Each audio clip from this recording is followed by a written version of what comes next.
శ్రీ గురుభ్యో నమః.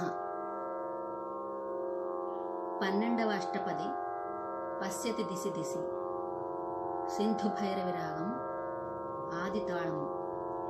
శ్రీ జయదేవకృత గీత గోవింద కావ్యములోని షష్ఠ సర్గము నుండి గ్రహింపబడినది. సింధు భైరవి రాగము భాషాంగ రాగము.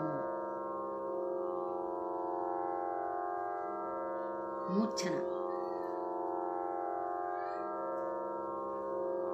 సగమా పదస సానిద పమగరే